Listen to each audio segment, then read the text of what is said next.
ng bayan, maasahan anumang panahon. Magandang oras po sa ating lahat. Narito ang update sa lagay ng panahon ngayon at sa susunod na 24 oras. Sa kasalukuyan ay may minomonitor tayong dalawang low pressure area sa loob at labas ng ating area of responsibility. Samantalang southwest monsoon o habagat pa rin ang makakaapekto sa Luzon. Dahil nga sa habagat, asahan ang mga kalat-kalat na pag-ulan sa bahagi ng Zambales at Bataan at posible ang mga pagbaha at paggunang lupa lalo na kung may mga katamtaman hanggang sa malalakas na pag-ulan.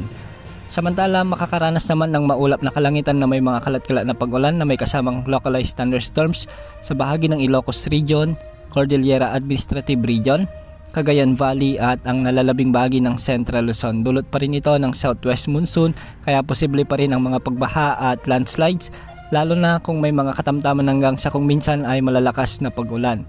Samantala sa nalalabing bahagi naman ng Luzon at ang Metro Manila, asahan ang bahagyang maulap hanggang sa maulap na kalangitan na may mga kalat-kalat na pag-ulan at pagkidlat pagkulog dulot pa rin ng southwest monsoon. Posible rin ang mga pagbaha at pagguho ng lupa lalo na kung may mga severe thunderstorms na umiiral. Samantala sa nalalabing bahagi ng bansa, asahan naman ang bagyang maulap hanggang sa maulap na kalangitan na may mga kalat-kalat na pag-ulan at pagkidlat pagkulog dulot naman ng mga localized thunderstorms. Sa Bicol Region nga asahan ang mga kalat-kalat na pag-ulan dulot ng localized thunderstorms at sa Visayas asahan din ang kalat-kalat na pagbuhos ng ulan sa may Eastern Visayas at Central Visayas, Northern Mindanao, Zamboanga Peninsula, Sorsogon at ilang bahagi ng Davao Region at Caraga Region.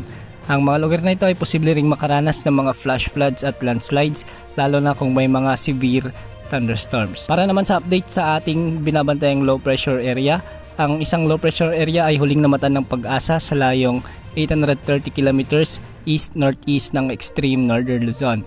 Sa ngayon ay tumataas ang tsansang maging bagyo ito sa loob ng 24 oras at posible itong kumilos pa kanluran. Hindi man nakikitang tatama ito sa anumang bahagi ng ating kalupaan, ngunit bagya rin nitong palalakasin ang habagat sa mga susunod na araw na posible magpaulan sa extreme northern Luzon o sa may northern Luzon. Samantala ang isa pang low pressure area ay huli ring namataan ng Pag-asa sa layong 2,435 kilometers east ng Eastern Visayas o sa labas pa ng ating area of responsibility.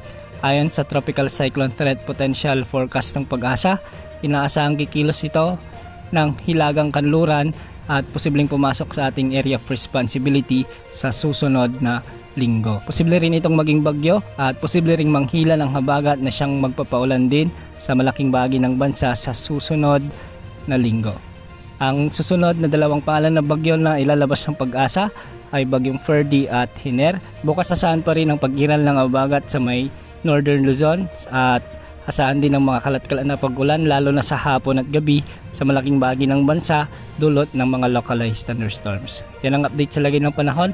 Ito pong weather update ng bayan, maasahan anumang panahon.